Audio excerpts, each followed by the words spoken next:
Let's talk Merrimack. I'm your host for today, Jen McInnes. I've lived in southern New Hampshire for most of my life and settled in Merrimack about 17 years ago.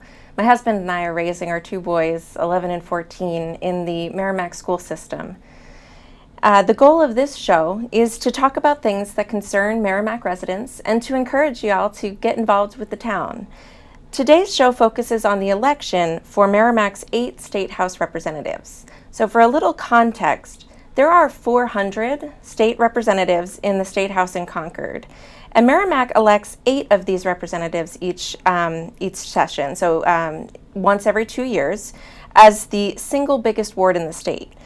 This year, there are 17 candidates for the 8 seats. 8 are Democrats, 8 are Republican, and 1 is an independent. And so that's the context that we're coming into today. However, I am joined by Rebecca Boutin, one of the Democratic candidates for the New Hampshire State Representative position for Merrimack. So welcome, Rebecca. Thanks. I'm happy to be here. Yeah, I'm glad you took the time. Yeah. Could you introduce yourself a little bit? Absolutely. My name is Rebecca Boutin. I have been living in Merrimack almost 15 years, except for 2 years shy that I did live in Concord. I attended Merrimack High. I moved back to Merrimack when I had my 4 kids, and Concord didn't have a preschool program for before and after, and I was like, oh, I can't drive from the bakery to here. And we had our business here. My mom and I started when I was 17. So we moved in with my parents, and then COVID hit, and now I run Bite Me out of the house and my little business, and I have my 4 kids and my husband that helps, and all my kids go here in town, and they attend the public schools, and they love it. And fantastic. Yeah. And that reminds me, Let's Talk Merrimack, you may have seen an episode for Pride this year, and I want to shout out Bite Me Cupcakes for hosting us. It was a fantastic day, and a great group of people came out. Absolutely. And I was definitely a pleasure of mine to do. Like, anytime, I love that everybody's included and my staff loves it, and we all get together and we plan it ahead of time and we do little things. So it makes it fun too for everybody. Yeah, a celebration. Yes. So to get into the election, what is motivating you to run for this state representative position? So I ran back in 24 as well, and what really drove me to do it, ironically enough, I got a phone call about talking about running for state reps and like everything, and I thought it was a joke. I genuinely thought it was. I was like, this has to be a joke, because I always joked about running for governor one day with my staff as like just a pure joke. And at the time I was caregiving for my mom, and I had seen the system and the way the state is, not even just at a federal level, on a state level. And being a mom at 18 of twins with high-risk pregnancy and having to have fetal surgery and all these things, wow. I learned the system at a very, very young age. And then to be in my 30s and being a caregiver for my parents, I learned even more of the system. And I saw, I don't want to call them broken pieces, but pieces that not everybody knew about, or things that could use a little more TLC. And that's why I saw it firsthand, and I was like, what are we doing? And I was like, maybe there just isn't somebody there to be like, hey, there's some stuff here that we could tweak, or we should let people know about, and maybe it'll make lives a little bit easier for residents in New Hampshire and Merrimack. And that's what really drove me to do it. I mean, learning about things that I didn't even know existed by Googling it. I had to be told by somebody almost on the inside, somebody that worked for the healthcare system, somebody that worked for the state at the state offices. And I always would ask them, why isn't this easier to find? And they couldn't even answer me. And that's what made me want to do it. So fixing broken systems seems like something that is easy to understand as a motivating factor. It is, especially when you get the calls at the shop. I could be in the middle of a shower and they're like, hey, we all of a sudden the oven tripped, what do we do? And I'm like jumping out and I'm going to fix it. Right. That's what I want to do. We understand Yes. how to make systems work in our own Yes. lives. And so, I thrive in chaos. well, I think that you will have a good ecosystem then in Yes. Concord, because it Yes. seems to be a little chaotic. And up that's there. okay. I Yeah. have 4 kids at home that drive me chaotic. So if I can handle them, I think I can handle quite a bit. Okay. I love that.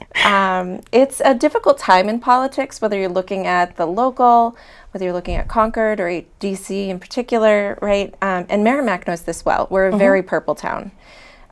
You talk about running for Merrimack, however. You don't talk about running against anyone. What does that mean to you? It was very interesting because for quite a while, my best friend has always been a registered Republican and I've always been a registered Democrat, but we always meet each other in the middle. There's just some things we just don't talk about, if that makes sense, but we've had the conversations before. And running for Merrimack and running for the people is more important to me than running against a party. I'm not someone that's just going to be like, I'm not there to talk to them. I'm not there. I'm not going to negotiate.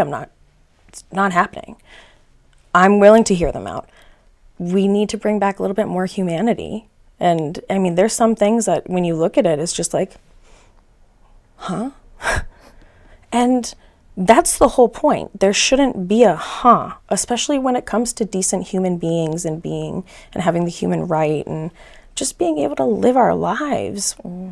Like we shouldn't have to question, I hate to say like someone's sanity in certain things, but that's where you get that kind of question mark bubble above your head like they do in the comic books. Yes. Yes. There are definitely some things I've seen, some headlines out of Concord and the state Yes. reps that just leave me with that question mark bubble. Yes, Absolutely. from both sides too, though. Sure. It's one of those things. It's both. But we're all human beings.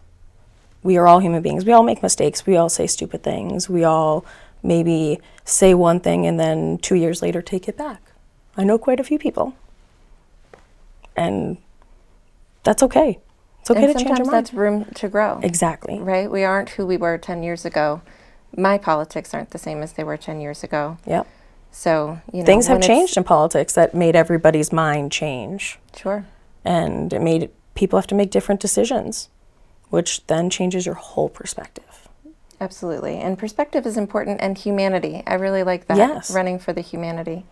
Or rather, remembering that there's humanity Yeah. in the people Yeah. that are across the aisle, in your side of the aisle. Across the aisle, across the country, across the state. Across everywhere. demographics. Yes. Absolutely. Absolutely. So when you think about work in Concord, what are you hoping to accomplish as a state rep?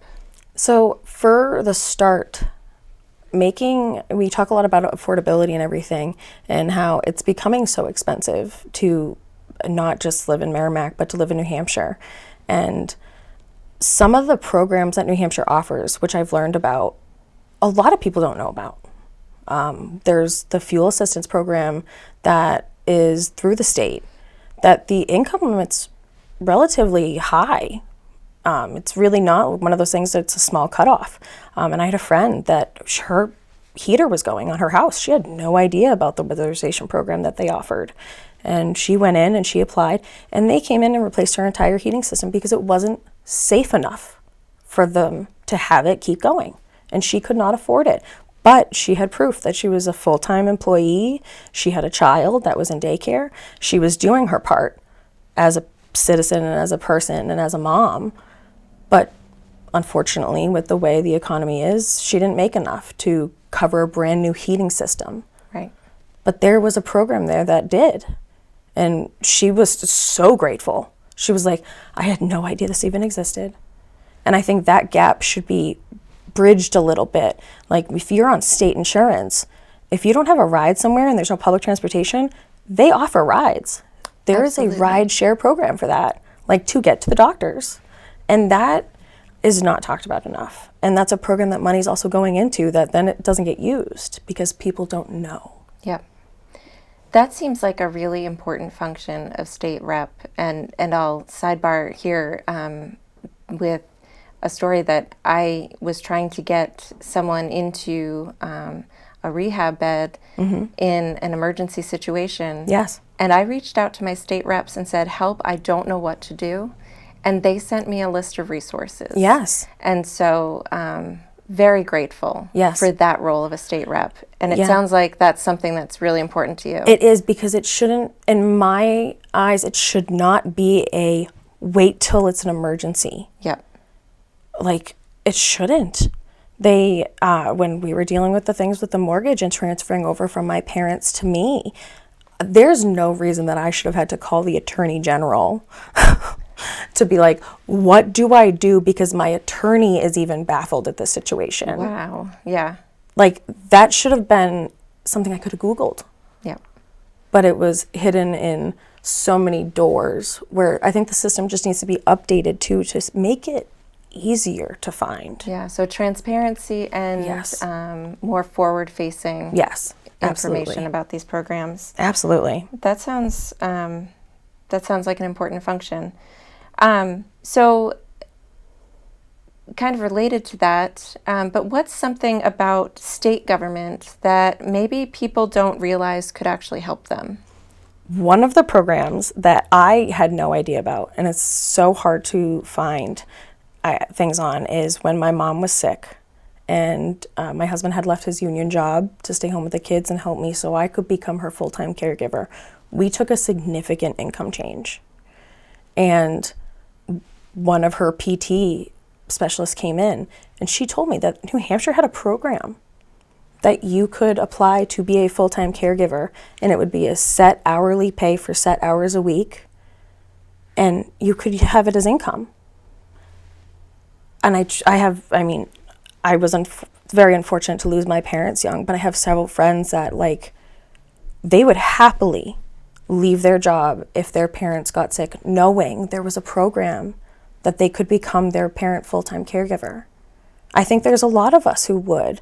And if I had known about this program the day my mother got her diagnosis, I would have drove all the way to Concord and applied. You know, it's things like that it just is important to know. And it would help people with jobs. It would help people everywhere, all around. It would help the healthcare system. You know, if somebody else was going and taking notes for people that are terminally ill or in that realm especially, it just helps everybody. Absolutely. And that's what I believe in. So you're running for office in this helper and educator role.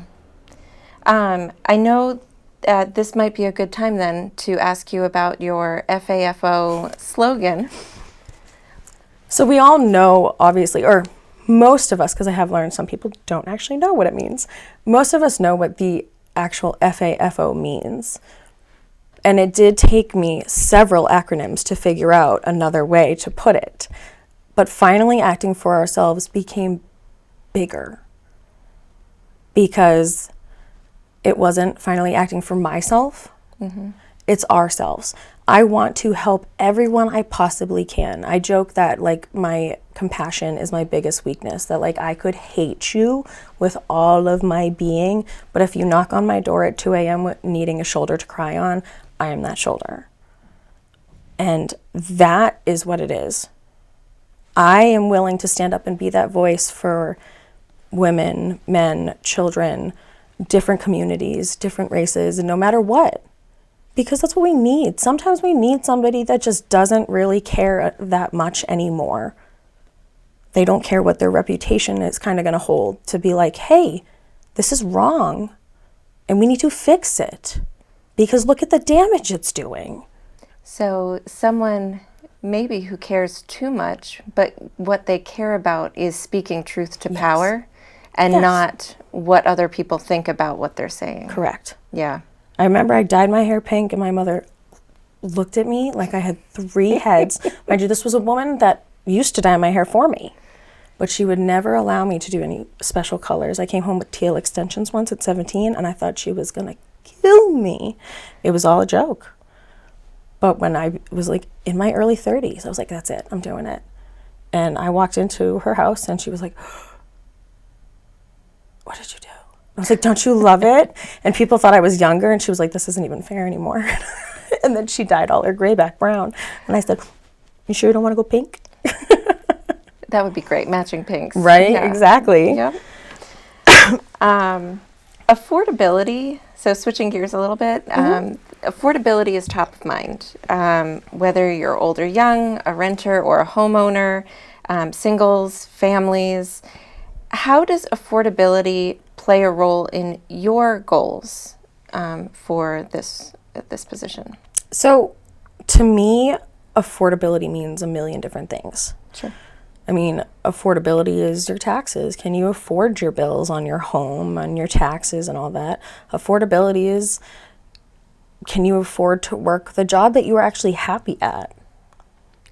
You know, That's profound. Yes. Yes. Because some of us have jobs that we hate and we are miserable at, but we're staying at because of the amount of money we're making.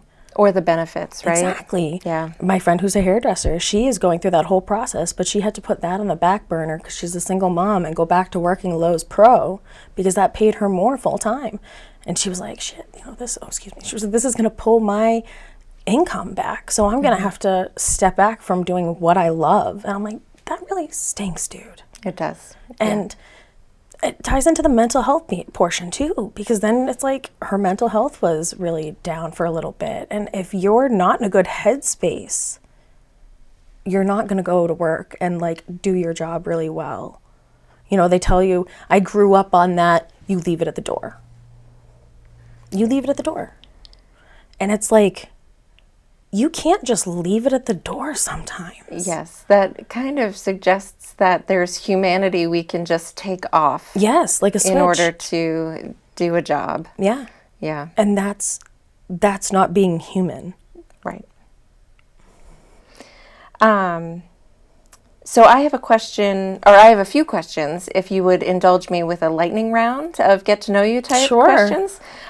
So the one that we always start with is the hardest hitter, soft serve or hard serve ice cream? Oh, as somebody who has a dairy allergy. Oh no. I know, it is absolutely awful. Sometimes I sneak. There's the few times that I do, you know, drive over to King Cone and I have to nibble at it and I love it.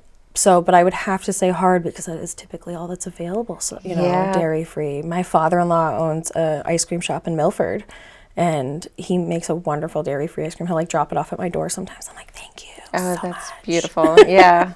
Yeah, I guess that limits your options. Yeah. If you had to choose, would you go to the lake or an ocean or the ocean?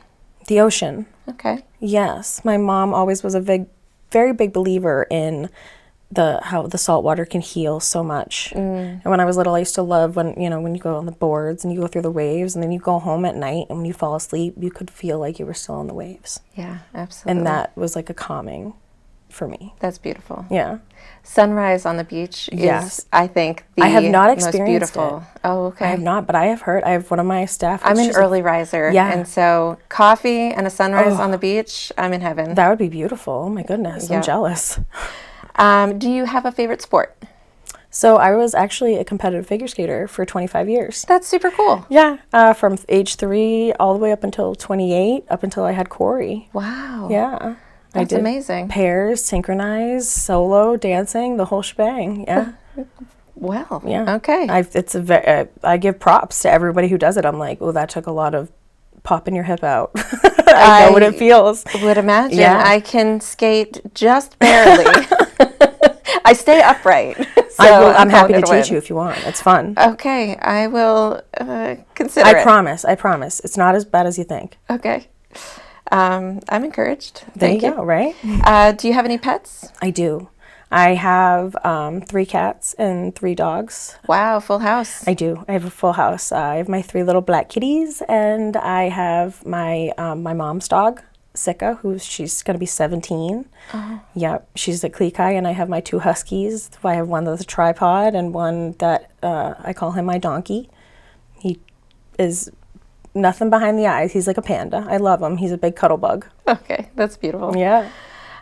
So this is one short conversation. How can viewers connect with you and learn more about you? Yeah, so I am getting my website all up and running today. It'll be nice and finalized, and it will actually list all of my viewpoints on everything, Great. they are more than welcome to DM me or ask me anything on social media. I'm pretty good at responding about that. Or they can even pop into the shop. I don't leave.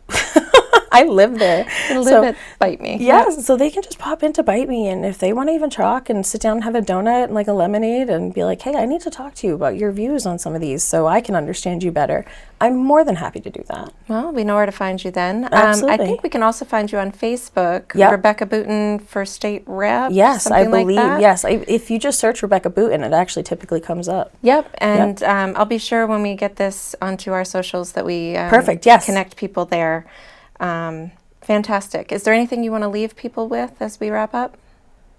I just want everybody to understand that I am here to do a job for them. This isn't a job for me. This is a job for the people. And that is what is really important to me, is being that voice. And I want them to know that. Fantastic. Yeah. Thank you very much for taking the time to come in. Absolutely. Anytime. Introduce yourself. Let us get to know your campaign. I appreciate you for having me. Thank you. Yes, absolutely. Well, Merrimack, that's our show for today.